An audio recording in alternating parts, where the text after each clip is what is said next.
Terima kasih Tuhan, terima kasih Yesus, haleluya, haleluya. Oh, haleluya, haleluya.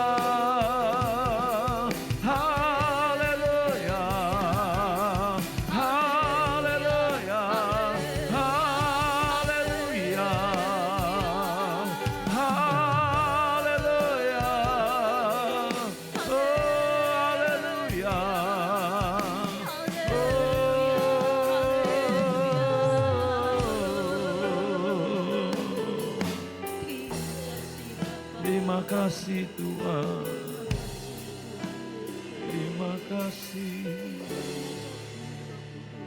Kami bersyukur Tuhan, kami berterima kasih buat kebaikan-Mu. Terima kasih buat pengurapan-Mu. Saat ini hamba akan menyampaikan kebenaran firman-Mu.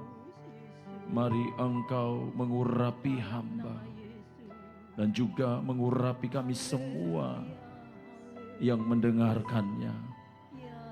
Terima kasih, pimpin hamba-Mu dalam nama Tuhan Yesus. Haleluya. Saya akan mengajak kita membaca firman Tuhan dalam Mazmur 73 ayat yang pertama. Sesungguhnya Allah itu baik bagi mereka yang tulus hatinya, bagi mereka yang bersih hatinya. Hari ini saya beri tema firman Tuhan, elok hati di hadapan Tuhan. Ya, elok hati di hadapan Tuhan. Saudara, pemazmur menulis ya firman Tuhan ini, Bani Asaf atau Mazmur Asaf menulis firman Tuhan ini berkata bahwa sesungguhnya Allah itu baik, ya. Jadi kebaikan Tuhan ini tidak perlu diragukan lagi. Kalau saya bertanya hari ini, siapa yang sudah mengalami kebaikan Tuhan? Mari angkat tangan saudara. Iya, semuanya pasti sudah mengalami kebaikan Tuhan. Amin. Jadi Bani Asaf mau kasih tahu, mau memberitahukan kepada saya dan saudara bahwa sesungguhnya Allah itu baik bagi mereka yang tulus hatinya, bagi mereka yang bersih hatinya. Dengan kata lain, bagi mereka yang elok hatinya. Jadi Allah itu baik bagi mereka yang elok hatinya di hadapan Tuhan. Nah saudara, saya akan membawa saudara kepada satu pengertian tentang elok hati di hadapan Tuhan. Nah kalau menurut Kamus Besar Bahasa Indonesia, elok ini memiliki pengertian ada dua. Ya, yang pertama kalau menyangkut raut wajah, elok ini bisa diartikan paras yang cantik atau wajah yang ganteng, rupanya sangat ganteng, rupanya sangat cantik. Ya, kalau digambarkan dari sudut pandang perawakan. Tetapi dalam pengertian yang lain juga Kamus Besar Bahasa Indonesia memberi pengertian bahwa ternyata elok ini menyangkut inner beauty, menyangkut kecantikan dari dalam, ya. Baik hati. Kalau saudara melihat dalam dunia sekarang ini, rata-rata dalam dunia kerja itu, skill itu benar dibutuhkan. Tetapi yang membuat orang bertahan itu attitude-nya, ya kan? Attitude-nya atau karakternya atau inner beauty-nya. Dan Kamus Besar Bahasa Indonesia juga memberi pengertian bahwa elok ini juga berbicara tentang baik hati, tentang perbuatan yang baik, kelakuan yang baik atau budi pekerti. Nah, saudara, bagaimana menurut Alkitab? Apa pandangan Alkitab tentang elok hati? Apa pandangan Alkitab tentang hati yang baik, hati yang bersih di hadapan Tuhan? Ternyata saudara, kalau kita perhatikan baik-baik, di dalam Alkitab ini ada 3 pengertian yang ingin disampaikan. Yang pertama saudara, tentang Alkitab memandang tentang elok ini, yang pertama tentang keindahan fisik. Ya, keindahan fisik. Saudara mungkin bertanya keindahan fisik yang bagaimana? Ketika Daud dipanggil untuk diurapi menjadi raja, dikatakan bahwa perawakan dari Daud ini elok rupanya dan kemerah-merahan. Selain itu juga Yusuf dikatakan bahwa perawakannya elok. Ya, dia tergolong laki-laki anak muda yang ganteng. Sehingga ketika istri Potifar melihat itu, istri Potifar tertarik dengan si Yusuf ini. Jadi keindahan fisik. Selain keindahan fisik yang digambarkan tadi, saudara bisa melihat juga ada contoh lain di dalam Alkitab. Rahel dikatakan dalam Alkitab memiliki perawakan yang elok atau paras yang cantik. Nah, ini dari sudut pandang Alkitab tentang keindahan fisik. Yang kedua, menurut Alkitab ternyata kurang lebih sama. Sekali lagi ternyata kurang lebih sama, hampir sama dengan apa yang disampaikan Kamus Besar Bahasa Indonesia tadi. Yang kedua dari Alkitab sendiri menyatakan bahwa perilaku atau elok itu juga menyangkut perilaku yang baik, menyangkut sikap yang baik, menyangkut cara hidup yang baik, attitude yang baik. Nah ini saudara ya, coba kita lihat ya di dalam Efesus 4 ayat yang ke-32. Dikatakan bahwa tetapi hendaklah kamu ramah seorang terhadap yang lain. Penuh kasih mesra dan saling mengampuni sebagaimana Allah di dalam Kristus telah mengampuni kamu. Jadi ini juga berbicara tentang perilaku yang baik, ramah terhadap satu dengan yang lainnya. Ya, ini Alkitab memandangnya saudara ya. Yang ketiga yang dipandang oleh Alkitab tentang elok ini saudara, ya. Saudara bisa lihat dalam Efesus 4 ayat 21 sampai 32. Karena kamu telah mendengar tentang dia dan menerima pengajaran di dalam dia menurut kebenaran yang nyata dalam Yesus, yaitu bahwa kamu berhubung dengan kehidupan kamu yang dahulu harus menanggalkan manusia lama yang menemui kebinasaannya oleh nafsunya yang menyesatkan. Supaya kamu dibaharui di dalam roh dan pikiranmu dan mengenakan manusia baru yang telah diciptakan menurut kehendak Allah di dalam kebenaran dan kekudusan yang sesungguhnya. Karena itu buanglah dusta dan berkatalah benar seorang kepada yang lain karena kita adalah sesama anggota. Apabila kamu menjadi marah janganlah kamu berbuat dosa, janganlah matahari terbenam sebelum padam amarahmu dan janganlah beri kesempatan kepada iblis. Orang yang mencuri janganlah ia mencuri lagi tetapi baiklah ia bekerja keras dan melakukan pekerjaan yang baik dengan tangannya sendiri supaya ia dapat membagikan sesuatu kepada orang yang berkekurangan. Janganlah ada perkataan kotor keluar dari mulutmu tetapi pakailah perkataan yang baik untuk membangun di mana perlu supaya mereka yang mendengarnya beroleh kasih karunia. Dan janganlah kamu mendukakan Roh Kudus Allah yang telah memeteraikan kamu menjelang hari penyelamatan. Segala kepahitan, kegeraman, kemarahan, pertikaian dan fitnah hendaklah dibuang dari antara kamu. Demikian pula lah segala kejahatan. Dengan kata lain saudara, yang disoroti oleh Alkitab selain tentang elok, selain keindahan fisik, perilaku yang baik juga tentang kualitas moral. Akhir-akhir ini moral sedang dipertanyakan. Ya. Bapak Ibu Saudara yang kasih di dalam Tuhan Yesus Kristus, baru saja ya saya melihat dalam satu video seorang ibu muda yang baru saja melahirkan di usia 14 tahun dan bapaknya, suaminya usia 16 tahun. Saudara tahu usia 14 tahun berarti kurang lebih kelas 1 atau kelas 2 SMP. 16 tahun berarti kurang lebih kelas 3 SMP atau kelas 1 SMA. Sudah jadi bapak dan ibu, nyonya dan tuan. Bapak Ibu Saudara yang kasih dalam Tuhan Yesus Kristus, ini berbicara tentang moral. Saudara, jadi saudara, Alkitab menyoroti 3 hal ini. Yang mau saya sampaikan kepada saudara, menyangkut moral, wajah cantik, moral di hadapan Tuhan itu sangat penting. Tetapi Bapak Ibu Saudara yang kasih dalam Tuhan Yesus Kristus, Tuhan selalu terbuka Ketika ada orang yang moralnya, secara moralnya rusak, tetapi pada akhirnya dia meminta ampun kepada Tuhan, Tuhan pulihkan. Ya, sehingga tidak ada satu orang pun yang bisa menghakimi. Saudara lihat ketika perempuan wanita tunasusila itu kedapatan berbuat zina dan dibawa oleh orang-orang Farisi yang merasa diri mereka suci dan kudus menghadap kepada Tuhan Yesus. Tuhan Yesus hanya berkata, siapa di antara kamu yang tidak pernah berbuat dosa? Silakan melemparkan batu itu yang pertama kepada wanita, ya, perempuan yang berbuat dosa itu. Tetapi ternyata tidak ada, saudara. Yesus tidak mengiyakan moral perempuan yang berbuat zina itu. Tidak mengiyakan. Yesus jelas-jelas menentang moral wanita itu, perempuan itu. Tetapi Yesus juga tidak mau menghakiminya. Karena Yesus tahu bahwa ketika seseorang datang minta ampun di hadapan Tuhan, bahwa segala sesuatunya Tuhan sanggup pulihkan. Untuk itulah Bapak Ibu Saudara, Yesus mau katakan kepada saya dan saudara, ya, firman Tuhan mau katakan kepada saya dan saudara bahwa betapa pentingnya keelokan yang lahir dari dalam diri kita, ya.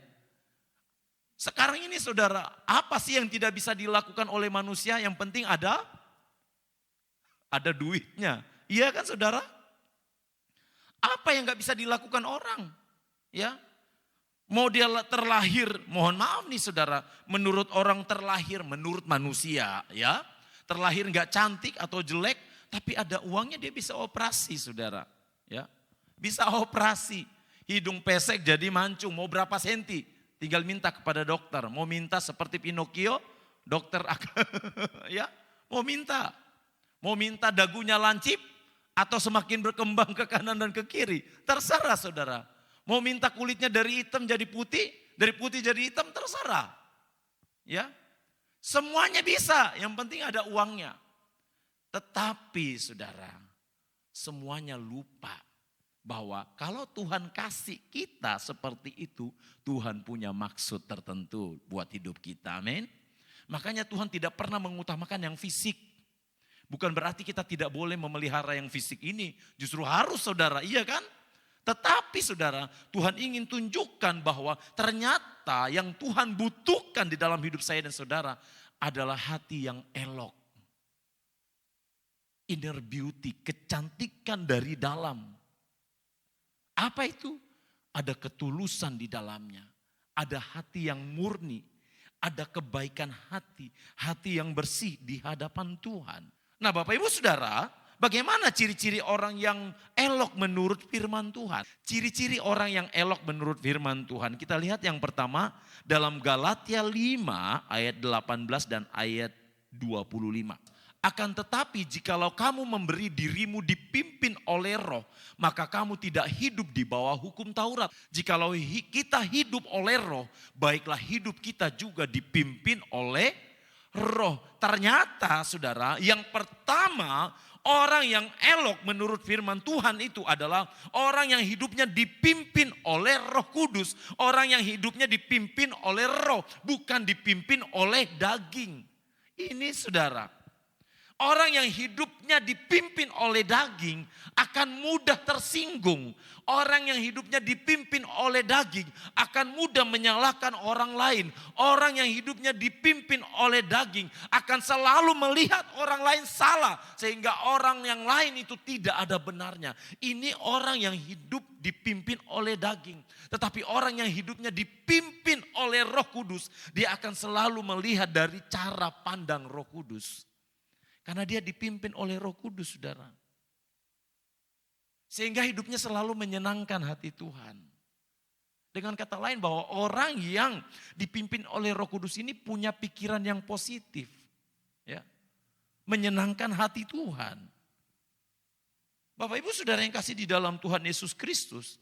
Jangan pernah kita berkata bahwa aku hidup dipimpin oleh Roh Kudus. Seringkali orang menjadikan standar ibadah itu sebagai standar dia sudah hidup suci di hadapan Tuhan. Tidak saudara. Karena kalau Tuhan melihat itu satu paket saudara. Ya, satu paket. Satu paket. Di dalam gereja itu bengkel ibarat kata. Ya saudara ya, kita sama-sama diperbaiki oleh Roh Kudus. Karena kita tidak ada yang benar di hadapan Tuhan. Kita dibenarkan oleh darah Yesus. Ya, kita disucikan oleh darah Yesus. Sehingga kita tidak bisa mengklaim diri kita yang terbaik. Karena kita dibenarkan di dalam Kristus. Kita sama-sama dibentuk oleh Roh Kudus. Ini hebatnya Roh Kudus. Makanya Bapak Ibu Saudara, orang yang mau dipimpin oleh Roh Kudus, dia akan terbuka oleh Roh Kudus. Dia akan mau hidupnya dipimpin oleh Roh Kudus. Saudara, setiap hari mintalah kepada Roh Kudus untuk memimpin hidup saudara. Ya, mintalah setiap hari kepada Roh Kudus. Roh Kudus, tunjukkan apa lagi yang harus aku perbaiki. Kita kan tidak luput dari kesalahan ya saudara ya. Setiap kita ini tidak luput dari kesalahan. Mungkin kita bisa salah lewat perkataan. Mungkin perkataan kita baik ya. Maksud kita baik, ternyata cara kita yang salah. Kan banyak faktor saudara. Jadi kita minta kepada Roh Kudus. Roh Kudus tunjukkan dan Roh Kudus untuk memimpin kita. Ini yang pertama saudara. Yang kedua, ciri orang yang elok menurut firman Tuhan. Kita lihat satu contoh yang luar biasa di dalam Alkitab dalam Kejadian pasal 5 ayat 24. Dan Henok hidup bergaul dengan Allah. Lalu ia tidak ada lagi sebab ia telah diangkat oleh Allah. Saudara, sebenarnya kalau saudara perhatikan Kejadian 5 ayat 24 ini gambaran kitab Wahyu soal pengangkatan di kemudian hari. Ya, tetapi Bapak Ibu Saudara perhatikan di dalam ayat 24 ini dikatakan dan Henok hidup bergaul dengan Allah. Apakah bergaul itu yang dimaksud itu misalnya saya kenal dengan saudara hanya sekedar kenal saja? Tidak saudara. Namanya bergaul pasti akrab. Ya, namanya bergaul pasti sudah tahu segala sesuatunya. Dan Henok bergaul karib dengan Allah. Hidupnya benar di hadapan Tuhan. Henok tunduk pada otoritas Allah. Jadi yang kedua, orang yang elok menurut firman Tuhan, kalau kita berkaca dari Henok dalam Kejadian dia 5 ayat 24 ini adalah orang yang selalu terhubung dengan Roh Kudus. Saudara mungkin saudara berkata terlalu alim atau bagaimana, enggak saudara. Tetapi inilah standar firman Tuhan. Bahwa orang yang elok menurut firman Tuhan, dia selalu hidupnya terhubung dengan Roh Kudus. Berarti ya ada sesuatu yang menghubungkan antara si A dan si B. Iya kan? Ya.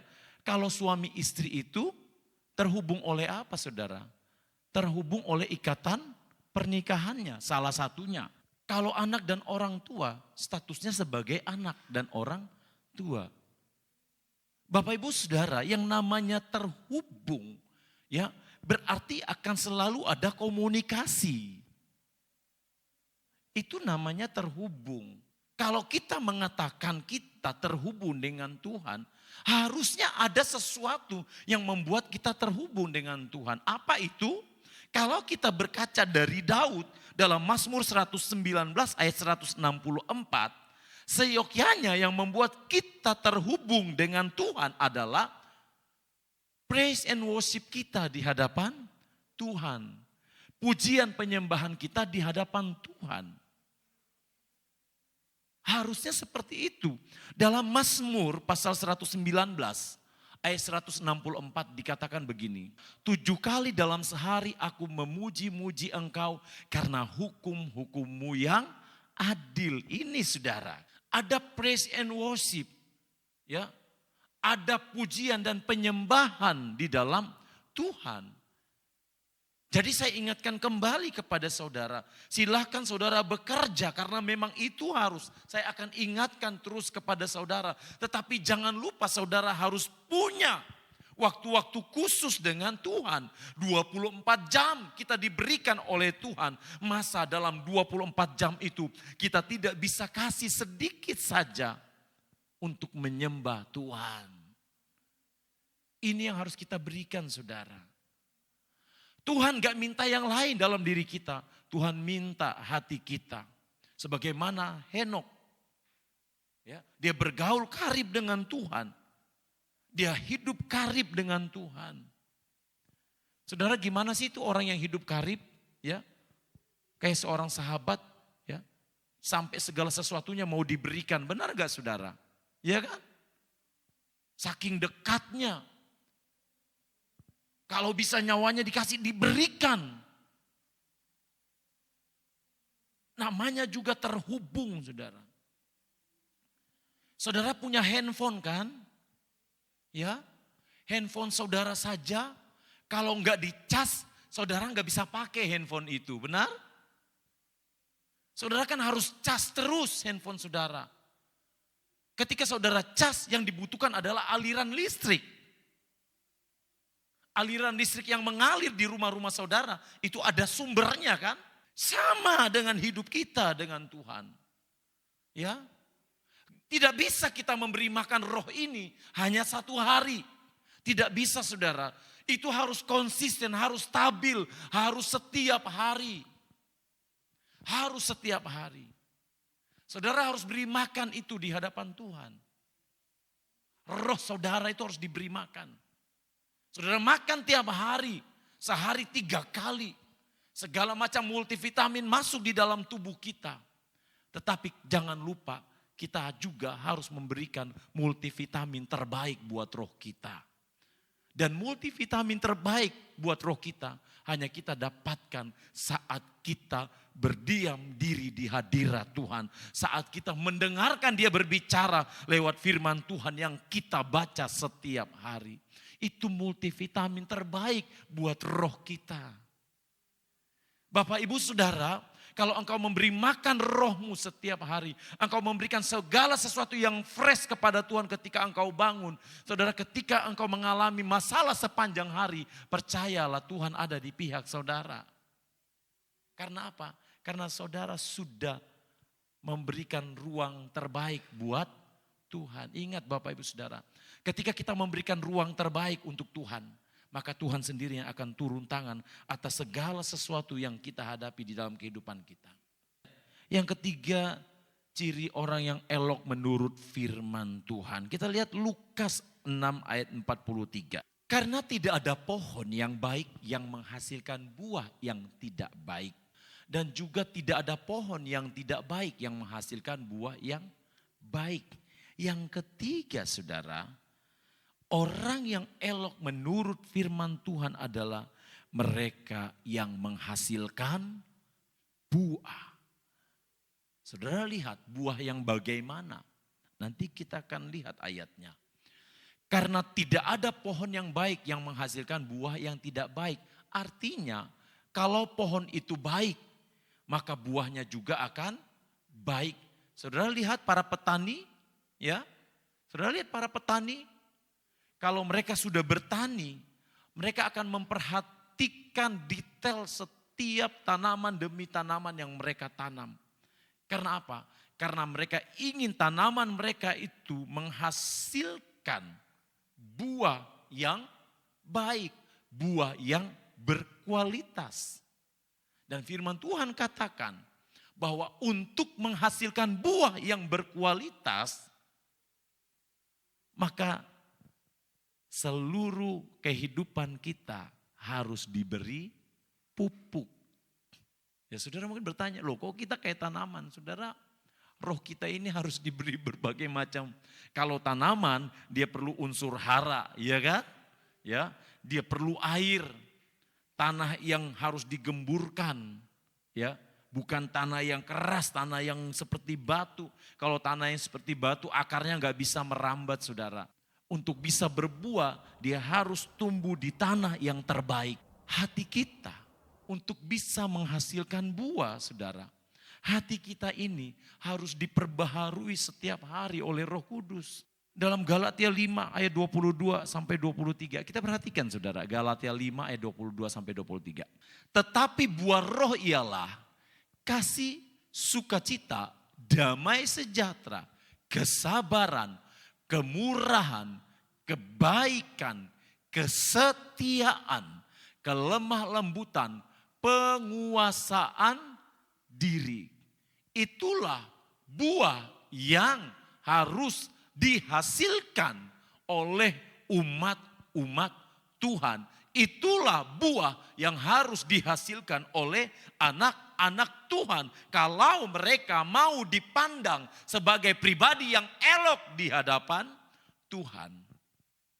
Ya, saudara, ini enggak mudah. Kalau saudara lihat Galatia 22 dan 23 ini enggak mudah, saudara. Ya, kita pasti diproses untuk hal-hal ini, saudara. Coba saudara lihat, kita lihat ayat 22. Tetapi buah roh ialah kasih, sukacita. Ini saudara enggak mudah, saudara. Ya, apakah kita bisa tetap bersukacita ketika kita mengalami masalah dalam hidup kita? Kita sendiri yang tahu jawabannya. Apakah kita tetap damai sejahtera kalau ada sesuatu yang mengganjal di dalam kehidupan kita? Apakah kita tetap sabar kepada orang-orang yang selalu menyakiti hati kita? Ini juga proses, saudara. Gak mudah. Apakah kita tetap bisa berbuat baik kepada orang yang sudah menyakiti kita? Kepada orang yang sudah mengkhianati kita? Nah ini saudara, gak mudah, saudara. Saudara, hukum Kristus itu, hukum Yesus itu selalu di atas rata-rata. Hukum Yesus itu selalu di atas hukum dunia. Kalau hukum dunia, mata ganti mata, gigi ganti gigi. Hukum Taurat seperti itu, tetapi Yesus tidak. Hukum Yesus lain. Kalau engkau disakiti, doakanlah. Waduh, saudara yo. Kalau engkau difitnah, tidak perlu ada pembelaan. Karena Tuhan yang akan membela engkau. Ngeri sekali, saudara. Ya, pencemaran nama baik. Saudara lihat Yusuf. Ya, Yusuf yang dikatakan elok parasnya. Bagaimana istri Potifar mencoba menggoda dia setiap hari. Firman Tuhan katakan setiap hari, ya. Dengan penuh birahi menurut Alkitab. Dipandang seperti itu, saudara. Tetapi Bapak Ibu Saudara, ketika Yusuf mempertahankan itu, Yusuf tidak memandang wajahnya yang elok itu, wajahnya yang ganteng itu, ya, sebagai kesempatan untuk meraup keuntungan yang besar atas tindakan asusila dari istri Potifar. Ini kalau istri Potifar ada di zaman sekarang masuk dalam kitab undang-undang pelecehan seksual, saudara. Cuman karena kan ini diputar, ya, fitnah, saudara, ya kan? Ini masuk dalam hukum ini. Saudara bayangkan, saudara. Yusuf tidak memanfaatkan. Yusuf tahu bahwa dia ada di rumah Potifar itu hanya karena kasih karunia Tuhan. Nah ini Bapak Ibu Saudara, kita sebagai umat Tuhan, kita harus sadar diri bahwa kita ada sampai hari ini semua hanya karena kasih karunia Tuhan, amin. Kita ini diangkat Tuhan sebagai anaknya. Kita diangkat, ku diangkat dan dipulihkannya. Diangkat oleh Tuhan sebagai anaknya. Harusnya karena kita diangkat Tuhan sebagai anak-anak Tuhan. Jangan kita memanfaatkan posisi sebagai anak Tuhan itu untuk kita meninggalkan Tuhan di dalam hidup kita. Bapak Ibu Saudara yang kasih di dalam Tuhan Yesus Kristus, kita belajar dari Yusuf. Ya, Yusuf sebagai satu pribadi yang luar biasa. Firman Tuhan katakan dia elok, dan dia elok bukan hanya sekedar parasnya, attitude-nya. Ini Yusuf. Karakter, saudara coba, saya mau tanya saudara, ada enggak orang yang bertahan dalam sebuah pekerjaan kalau karakternya jelek? Ada enggak orang yang bertahan dalam pekerjaan kalau karakternya enggak bagus? Gak ada, saudara. Pasti mereka akan jatuh. Karena karakter menjadi kebutuhan utama dalam sebuah perusahaan. Karakter menjadi poin yang penting dalam perusahaan. Memang benar dibutuhkan IQ. Ya, memang benar dibutuhkan keahlian, skill, benar itu. Itu harus. Tetapi waktu pertama saya udah katakan yang lalu, ketika orang mendaftar pekerjaan memang dilihat apa yang dia bisa, pekerjaannya dia mampu lakukan apa. Tetapi setelah itu yang membuat dia bertahan, karakternya. Saudara lihat penyanyi-penyanyi di seluruh dunia yang membuat artis itu bisa bertahan karena karakternya. Mau suaranya bagus, ya, mau lagu yang dihasilkannya bagus, tetapi karakternya tidak bagus, dia akan jatuh dengan sendirinya. Pelan-pelan dia akan turun. Kita belajar dari Yusuf. Elok bukan hanya parasnya, tetapi juga karakternya. Yusuf ini anak muda yang mahal, saudara. Aduh ya, anak muda yang mahal, yang mampu berdiri di tengah pengaruh yang begitu besar. Bayangkan saudara, setiap hari didatangin. Ya, kucing ditawarin ikan goreng. Setiap hari saudara ya. Ini loh Yusuf. Tetapi Yusuf mampu berdiri tegar. Karena apa? Karena dia sudah punya fondasi yang kuat. Yaitu hidup bergaul karib dengan Tuhan. Dia sudah mendapatkan semuanya itu dari ayahnya. Ini luar biasa saudara. Siapa lagi saudara? Selain Yusuf tokoh Alkitab yang memakai keelokannya dengan benar. Ya, Esther. Kita lihat Esther dalam Esther 2 ayat 7.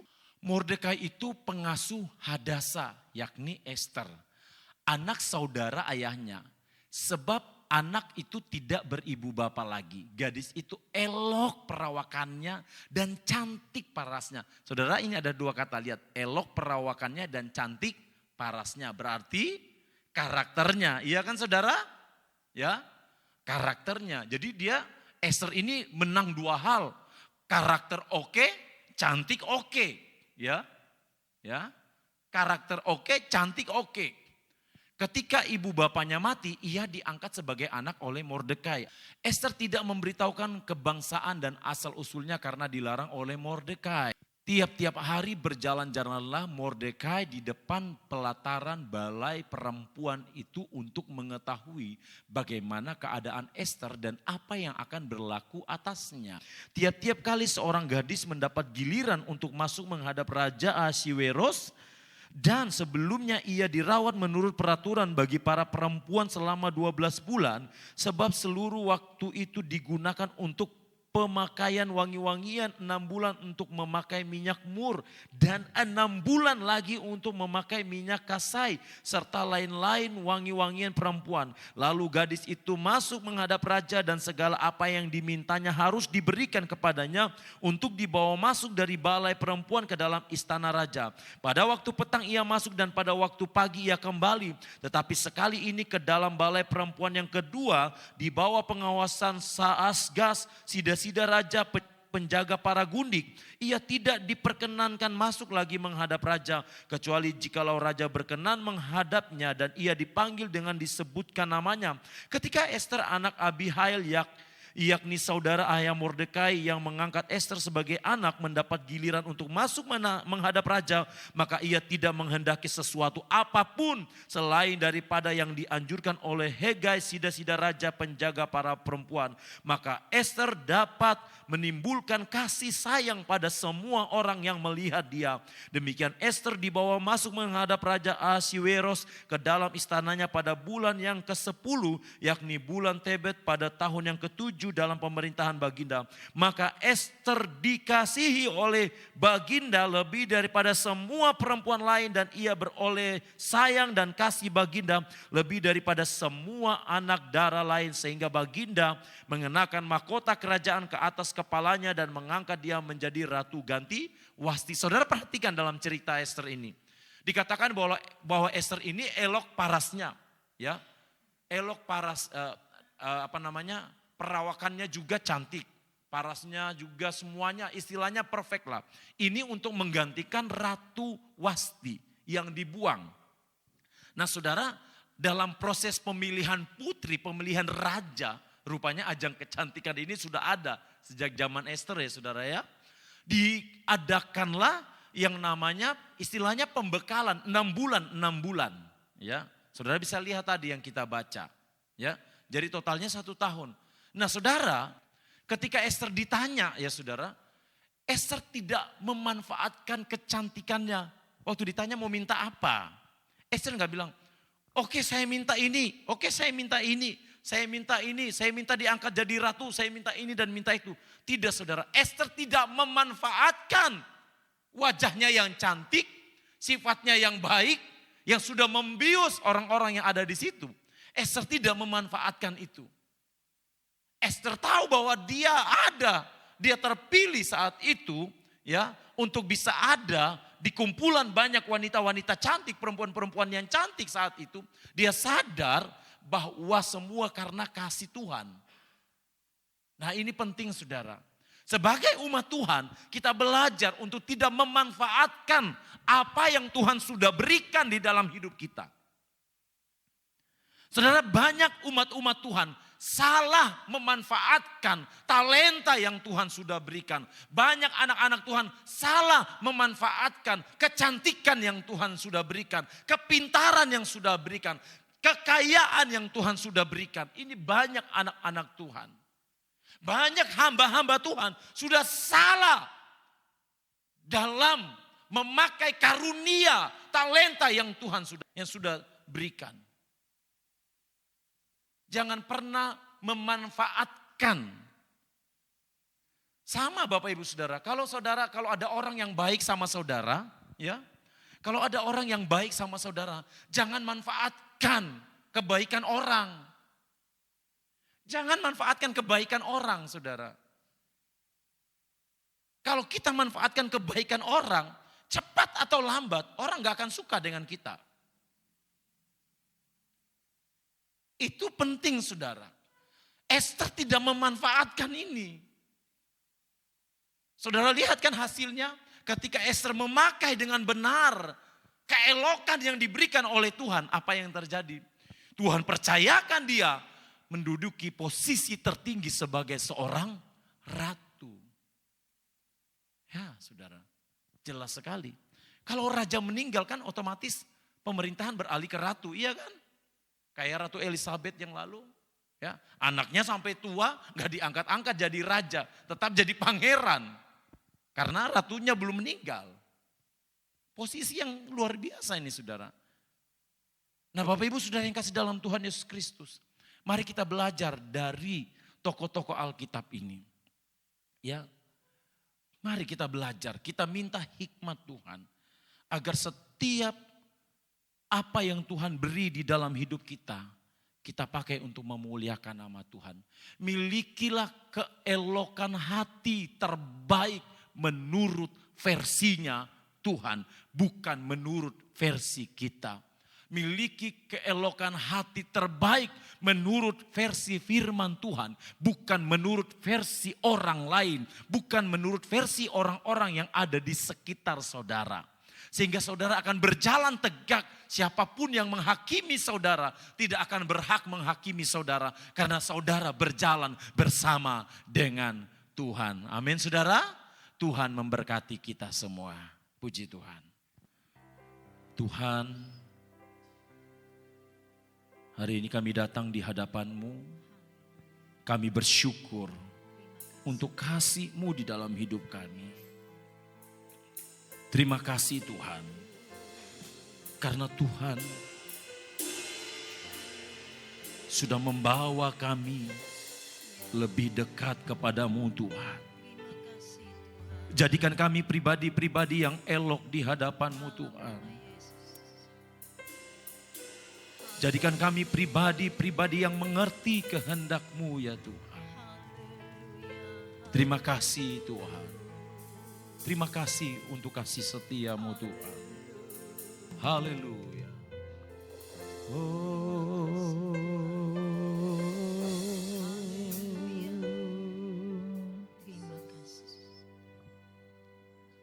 Bapa kau setia,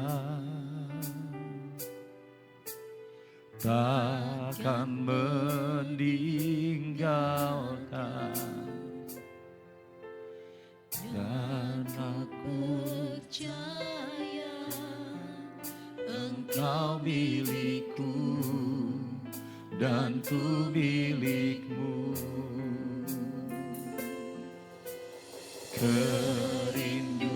Kerinduanku, oh, tinggikan namamu. Amin. Karena ku tahu Engkau dalamku dan ku dalammu.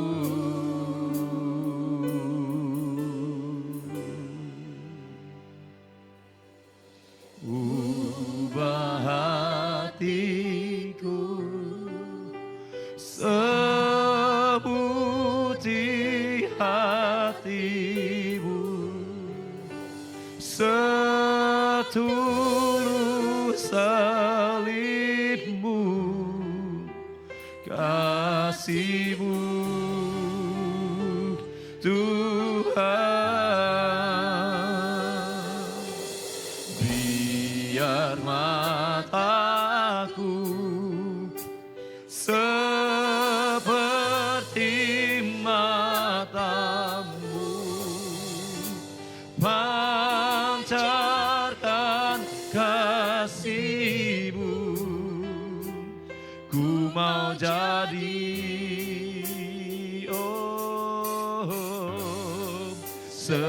sepertimu.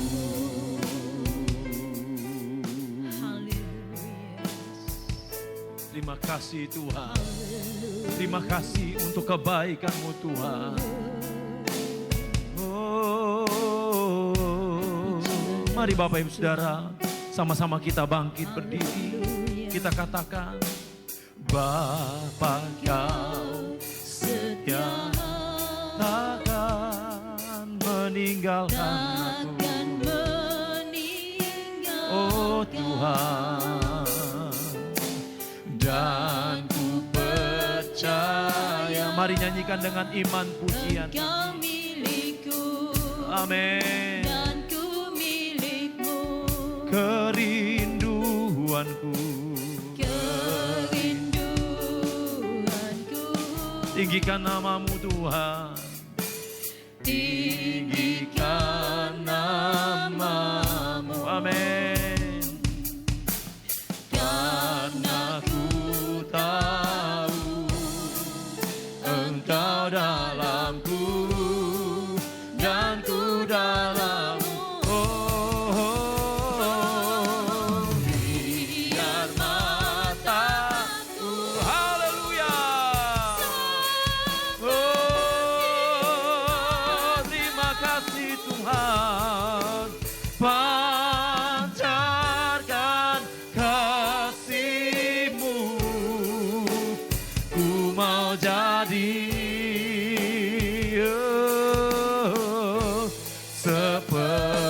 seperti-Mu. Bapak Ibu Saudara yang kasih dalam Tuhan, kekuatan kita ketika kita datang menyembah Dia. Mari Bapak Ibu Saudara, mari bawa hati kita. Biarlah kita menjadi pribadi-pribadi yang elok di hadapan Tuhan. Pribadi-pribadi yang elok di hadapan Tuhan. Mari bawa hati kita.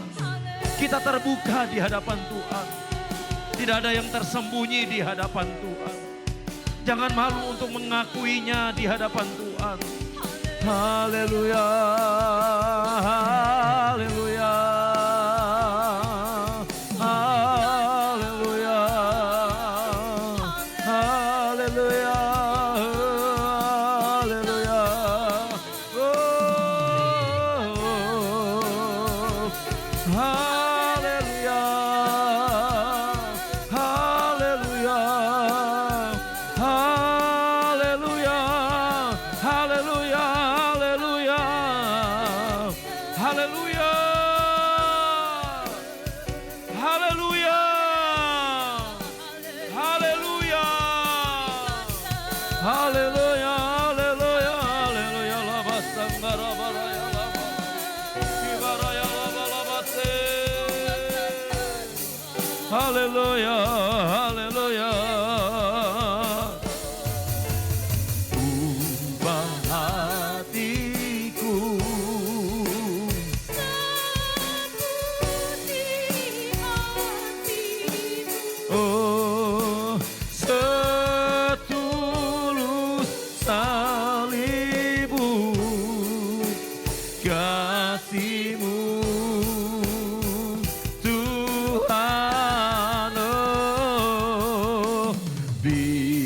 agar mataku seperti matamu, pancarkan kasih-Mu.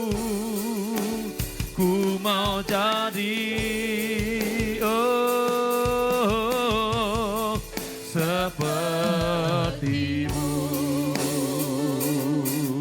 Dalam nama Yesus. Terima kasih Tuhan. Terima kasih Bapa. Hari ini hamba datang di hadapan-Mu. Kami berdoa secara khusus Tuhan buat bangsa dan negara kami. Mari Tuhan, Engkau yang melindungi bangsa kami. Engkau yang memberkati bangsa ini Tuhan. Engkau yang memulihkan bangsa ini Tuhan. Kami berdoa buat kota kami Tuhan. Kota di mana kami datang menyembah Engkau. Kota di mana kami melayani Tuhan. Kota di mana kami beribadah. Kota di mana kami bekerja ya Tuhan. Kota di mana kami berusaha. Berkatilah kota ini Tuhan. Di dalam nama Tuhan Yesus Kristus. Terima kasih Tuhan.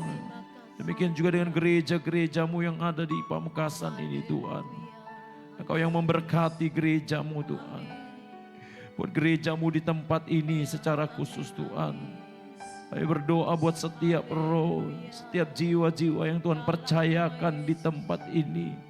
Engkau sendiri yang memberkati di dalam pekerjaan. Engkau yang memberkati dalam keluarga, dalam rumah tangga. Apapun yang menjadi masalah, Engkau selesaikan dengan cara-Mu ya Tuhan. Yang lemah Engkau kuatkan, yang susah Engkau hiburkan, semangat yang patah Engkau bangkitkan kembali, yang sakit Engkau sembuhkan di dalam nama Tuhan Yesus Kristus. Terima kasih Bapa di sorga, terima kasih buat semuanya. Kami berdoa buat setiap umat-umat Tuhan yang hadir hari ini Tuhan. Yang sudah datang memuji dan menyembah Tuhan. Yang sudah berkorban waktu, tenaga, pikiran, materi Tuhan. Yang sudah memberikan korban-korban persembahan apapun itu Tuhan. Engkau memberkati, balas berkati ya Tuhan. Semua umat-umat-Mu yang hadir hari ini Tuhan. Engkau menjamah ya Tuhan setiap roh ya Tuhan. Tangan-Mu turun atas umat-umat-Mu ya Tuhan. Kami percaya buat kuasa-Mu terus mengalir buat umat-Mu ya Tuhan. Terima kasih Bapa di sorga. Terima kasih. Mungkin saat ini ada yang sedang mengalami masalah ya Tuhan. Kami serahkan kepadamu agar Engkau selesaikan masalah yang dihadapi dengan cara Tuhan. Yang sakit Tuhan Engkau jamah, Engkau pulihkan, sembuhkan di dalam nama Tuhan Yesus. Terima kasih Tuhan, terima kasih buat semua kebaikan Tuhan di dalam hidup kami. Sebentar umat-Mu akan kembali ke tempat masing-masing. Tuhan sertai di perjalanan, tibakan dengan selamat. Saudaraku, mari angkat tangan-Mu di hadapan Tuhan. Hadirat-Nya turun atas saudara. Urapan-Nya mengalir di dalam hidup saya dan saudara. Kemurahan Tuhan tercurah atas kita setiap hari. Dan tidak pernah berhenti sampai hari ini. Tuhan melindungi engkau. Tuhan menghadapkan wajah-Nya kepada engkau. Dan memberi engkau damai sejahtera. Biarlah engkau pulang dengan membawa segala kebaikan, sukacita, damai sejahtera dari Allah Bapa, Putra dan Roh Kudus. Yaitu di dalam nama Tuhan Yesus. Sama-sama kita yang percaya katakan. Amin. Tuhan memberkati.